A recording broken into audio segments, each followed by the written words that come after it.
and she has been there also for 70 years. So I think it's a shock to the entire world, especially the British people. That's why I said I have to come and sympathize with the ambassador on behalf of my family and the entire country. But I think it's a big loss to the entire world. As I was even discussing with the ambassador, I said, like 70 years, such things haven't happened in Britain. I think it's a big shock to everybody. But we still pray for her. May her soul rest in peace. As her successor, King Charles, assumes the reign of the British Kingdom, President Barrow hopes the already existing bond between the Gambia and UK will remain strong. We will continue to improve on the relationship. And I can remember also, he also came here to visit the Gambia. We have already built that relationship between our two of us. And he is very experienced, about 73 years. So I think he is well ready for the position. The British High Commissioner David Belgrave expressed appreciation for the President's visit. Very grateful that His Excellency the President came today. It is a big shock to us all, and I think this is a symbol of the close ties between our nation, the fact that we're standing here today. But we're moving now into a new era. As you mentioned earlier, we have a new king, and it's a new time for the Commonwealth, and for us to renew those ties and those shared values that we have within the Commonwealth, values of democracy and freedom and human rights. The ties between both countries are expected to continue to thrive in this new era, with UK expanding its development cooperation with the Gambia, which rejoined the Commonwealth under His Excellency President Adama Barrow. Aminat E. Sanyang, GRTS. Well, may her soul rest in perfect peace. And to some legislative matters now, where lawmakers have resumed sittings, marking the beginning of the third ordinary session in the 2022 legislative year. And as we hear in this report by Janke Toure, the lawmakers have considered and ratified the instrument for the amendment of the 1986 Constitution on International Labour Organization. An important document on workers' welfare arrives before parliamentarians marks the launch of the 6th legislature in the third ordinary session of the National Assembly's 2022 legislative year. The Attorney General and Justice Minister Dauda A. Jallow presented the document before members of the Assembly to consider and ratify the instrument amending the Constitution of the 1986 International Labour Organization. The main objective of the proposed amendment is to make membership of the governing body of the ILO to be more representative by providing a means of appointment that considers various geographic, economic, and social interests of its constituent groups. The International Labour Organization is devoted to promoting social justice and internationally recognized human labour rights, pursuing a founding mission that projects labour peace as an essential pathway to prosperity.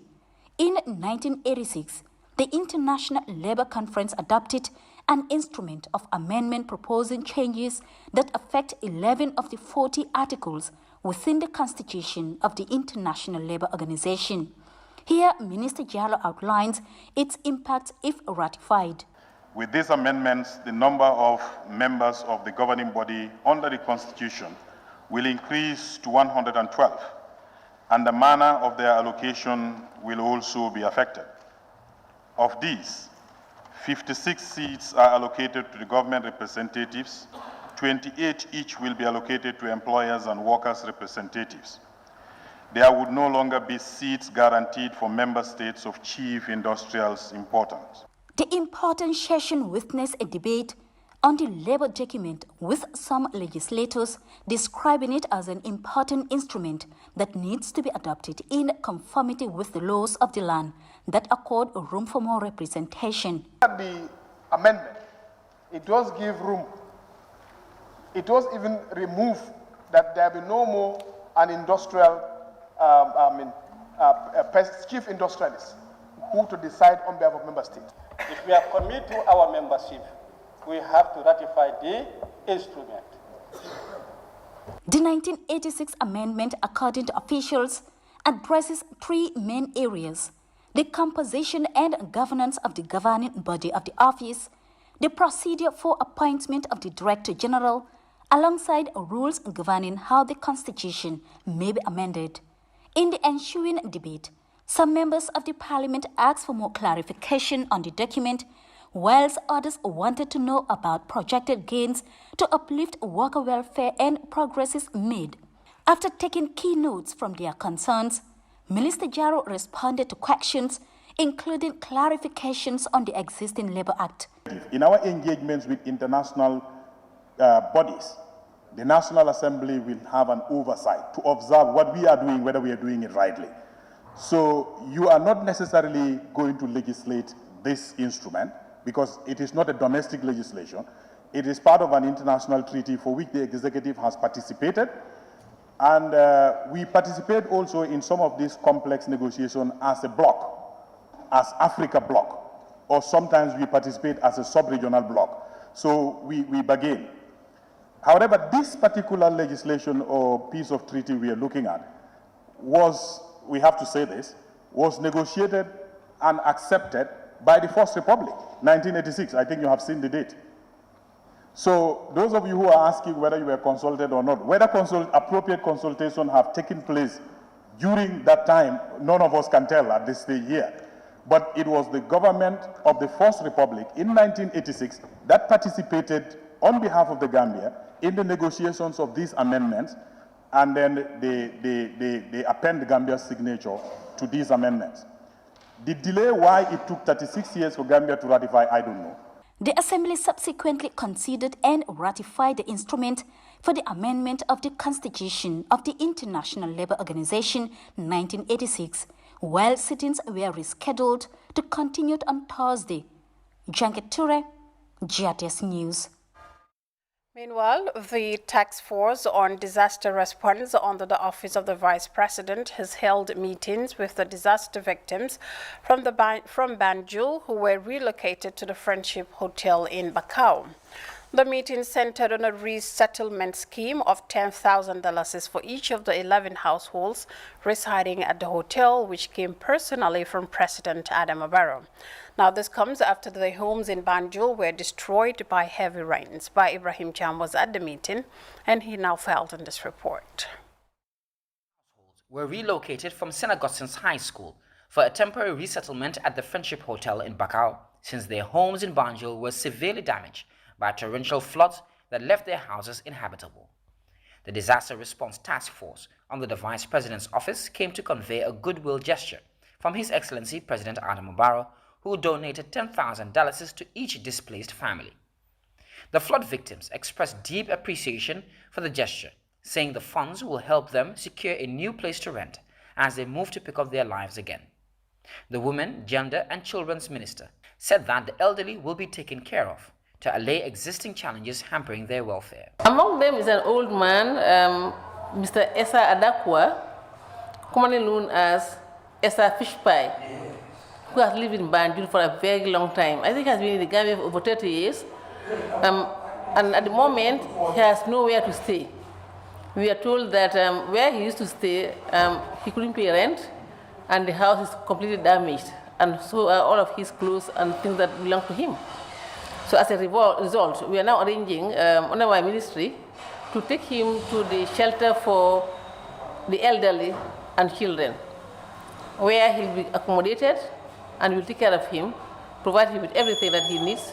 According to the Environment Minister, government is working on a long-term strategy to end the flood crisis so that inhabitants of flood-prone areas can live in a conducive setting free of disaster.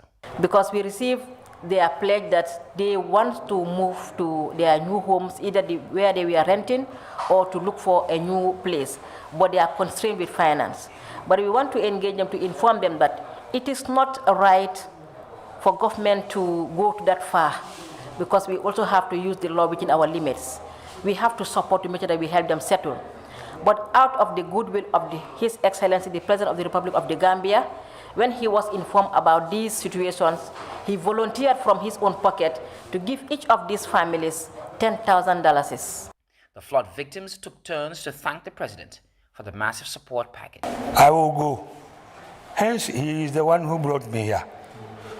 Wherever he's taking me, it's all right. thank the Almighty Allah.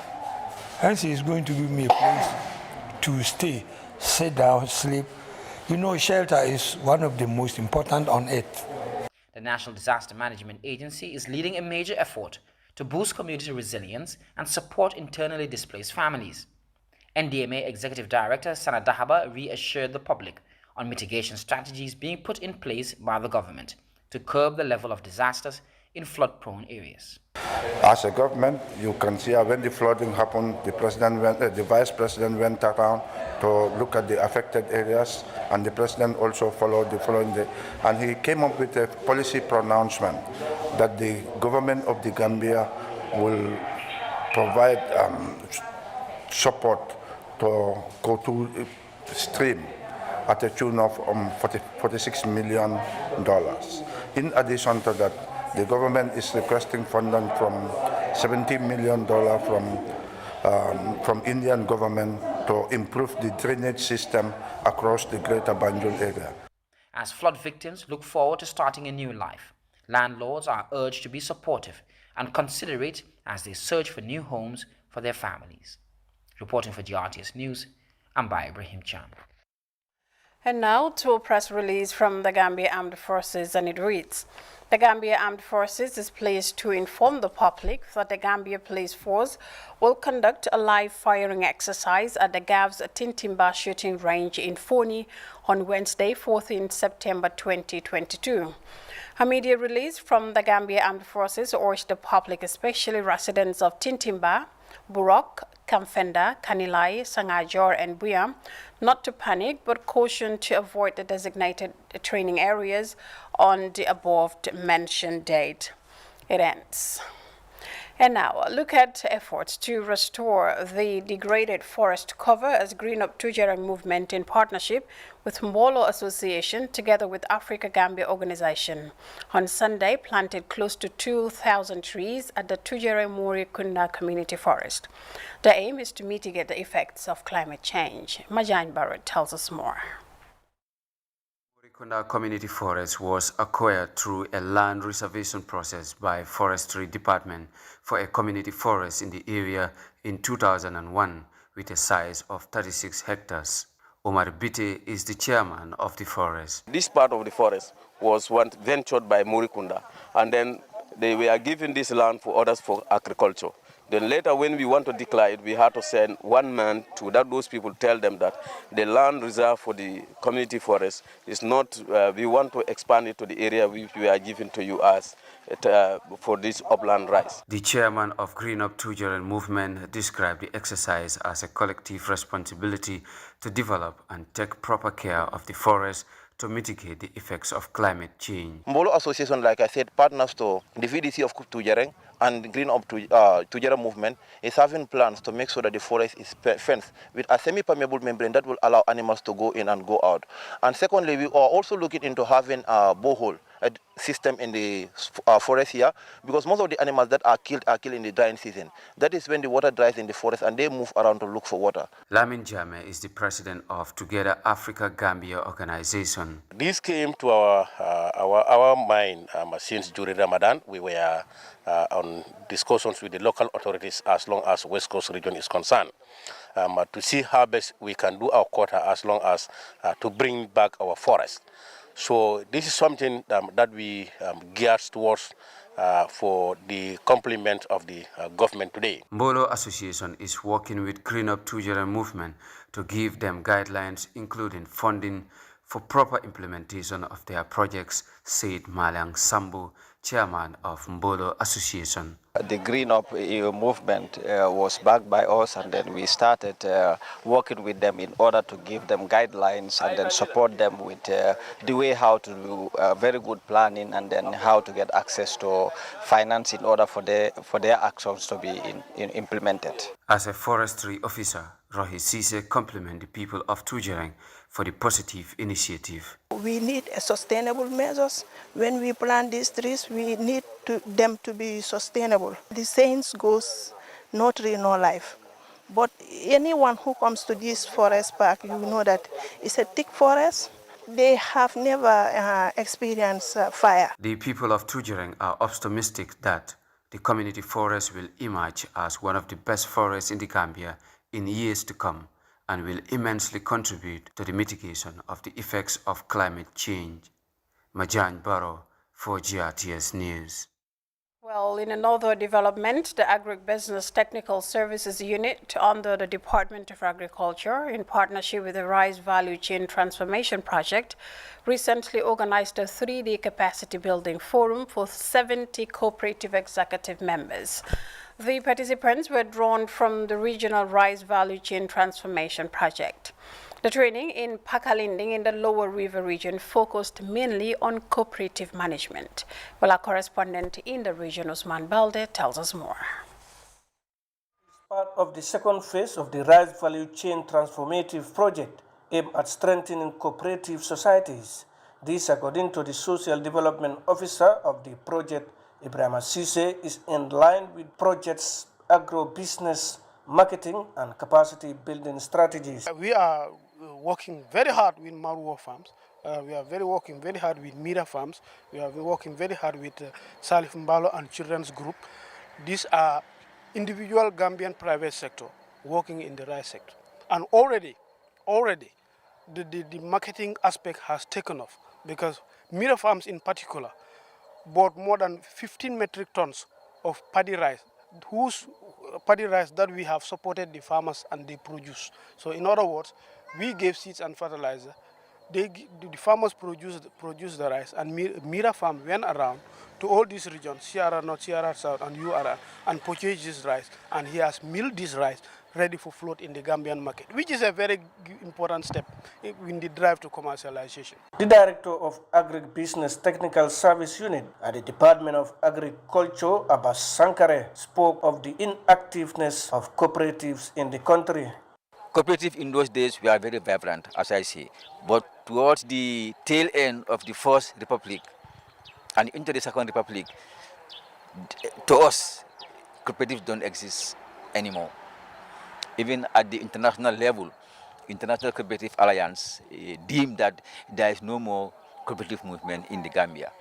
So since then, we were trying, though I was not in this unit then, but since at that time we are trying to see how best we can bring back cooperative into this country, but things do not work right.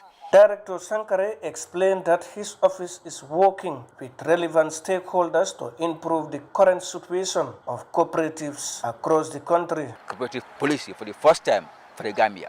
Cooperative in those days functions based on the Cooperative Societies Act, but now we have a cooperative policy in this country, and we are just coming to start implementing the policy.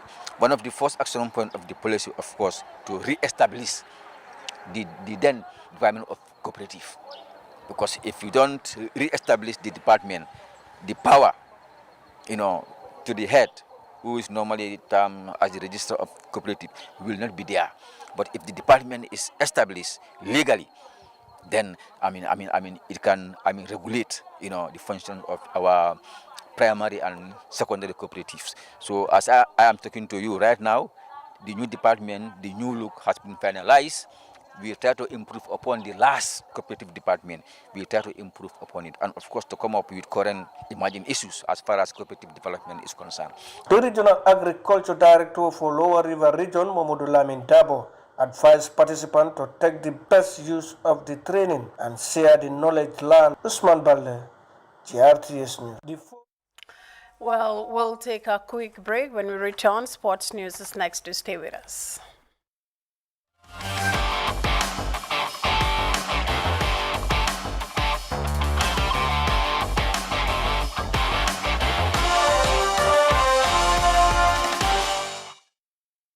Welcome back. And in sports, the Premier League has announced on Monday that Liverpool's visit to Chelsea and Manchester United's clash with Leeds on Sunday have been postponed due to policing pressures ahead of the funeral of Queen Elizabeth II. Meanwhile, 7 Premier League games will go ahead this weekend, with Brighton's match against Crystal Palace have been previously postponed due to a planned rail strike. Despite the strike being cancelled, the match remains off. Now, Arsenal's trip to Brentford on Sunday has also been moved forward 2 hours to a midday kickoff. We will be back with news from outside the Gambia. To stay with us.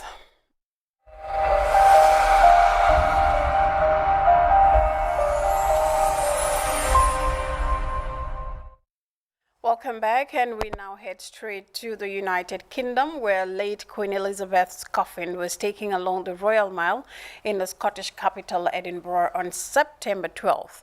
In a silent and solemn procession, watched by thousands of people paying their respects to Britain's longest-serving monarch.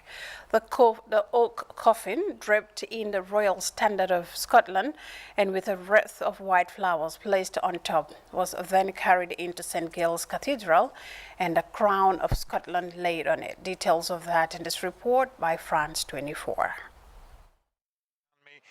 Leaving the Royal Mile, heading past the cathedral. It's been a very special day for everyone here.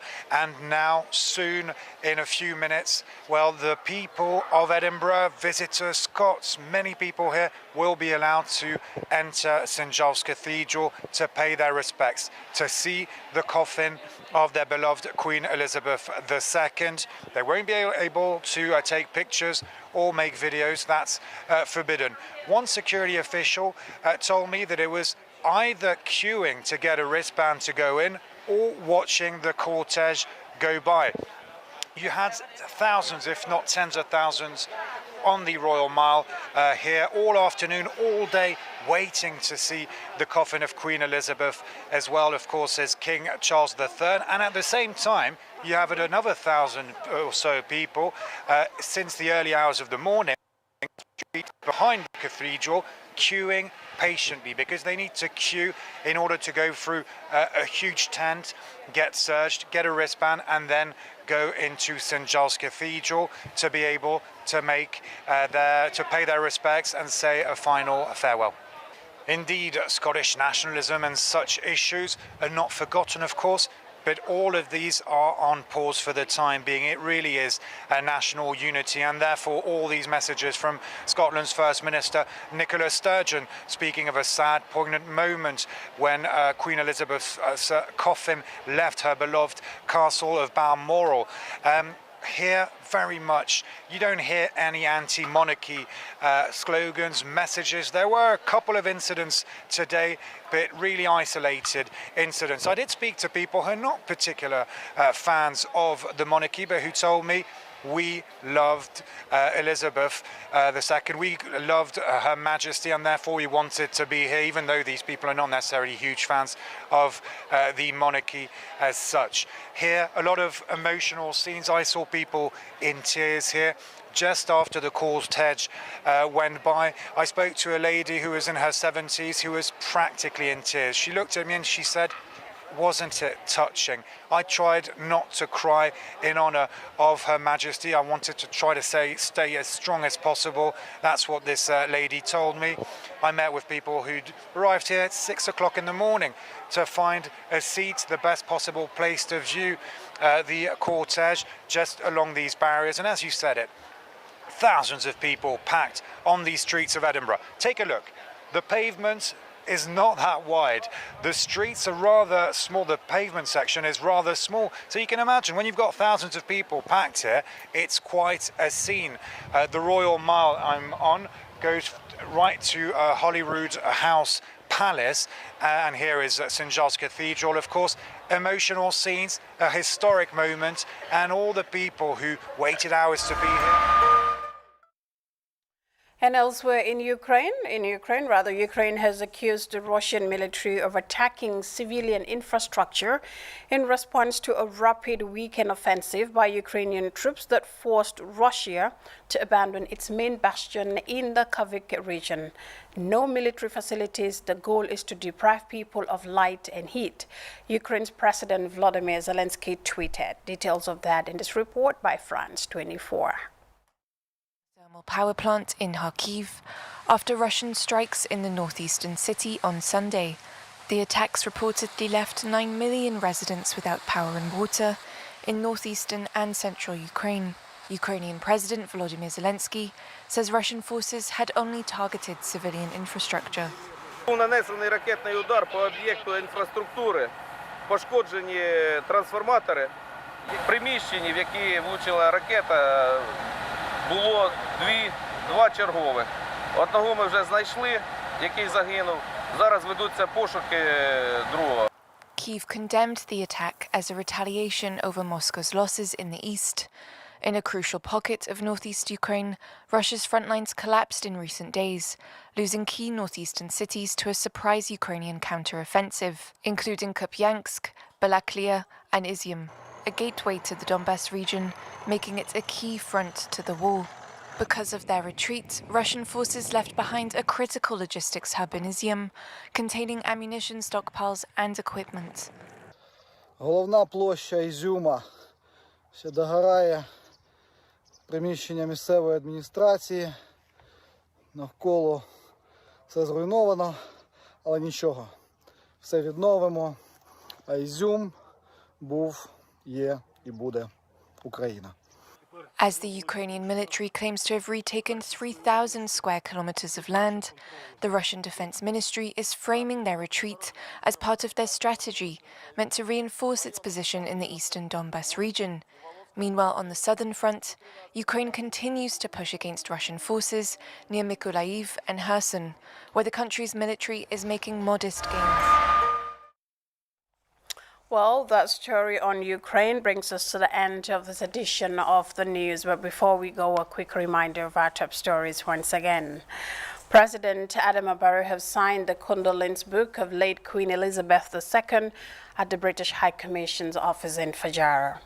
The Attorney General and Minister of Justice are presented before deputies the 1986 Constitution on International Labour Organization for amendment and consideration. Plus, the task force on disaster response have been discussing resettlement scheme with victims of the recent floods in Banjul, whose homes were completely destroyed. And in sports, the Premier League have postponed Chelsea versus Liverpool and the clash between Manchester United and Leeds due to police shortage. And away from home, thousands of people have paid their last respect to Britain's longest-serving monarch as the coffin of Queen Elizabeth II arrived in St. Giles Cathedral in Scotland. And Ukraine have accused the Russian military of attacking civilian infrastructure in response to a rapid weekend offensive by Ukrainian troops. Well, that's it from me, Fatu Janimba, and the entire news team. Many thanks for watching and good night.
assalamu aleykum musidɓe fulɓe mi salmini on o programme eɗen humpitagol programme me addanta on dimanche o filite tenen on komin musidɗo moon Kadidiatou Diallo hande ɗon komin e Ibrahima Ba woni ɗo meɗen Saare Gubu no wori noon heɗono min hakkilorona ɓerde min addana on yewtereji hittuɗi no yirɗon noon yewtere feƴƴude min addani on fi ko ɓe ñawdata yimɓe ɓen kon saare gubu ɗo teɓe yoɓani hay mbuuɗu hande noon ko men addanta on koko fewndi ɓa ko ndunguni gesele maɓɓe ɗen ko honɗum ɓe woni gerdude e mum e ko honno ɓe tañƴinori ndungu hikka jokke men tan o programme humpitagol siɗo yawti noon meɗen yetta kala jokko programme o meɗen yetta kadi saare gubu students association ɓe annduɗa tuma ɓe immini programme o ɓe bolidira e men hen humpitagol si wawi leydi ndi fof humpito ko woni feƴƴude e nder leydi ndin jokke men tan o programme humpitagol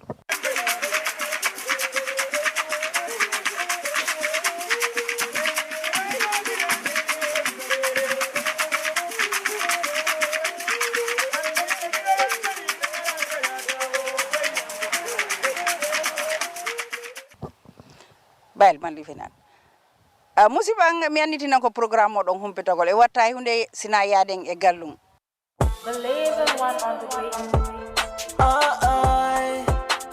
Niggas, the music back again. Yeah, there we are. Alana go adu mami. Niggas, the music adi. I be go all the minani. Me tell to go hala hala by tila iduma. Niggas, the music adi. I be go all the minani. Me tell to go hala hala by tila iduma. Lele yo, lele yo, lele yo. There we are. Alana go adu mami day. Say, kido bende ande.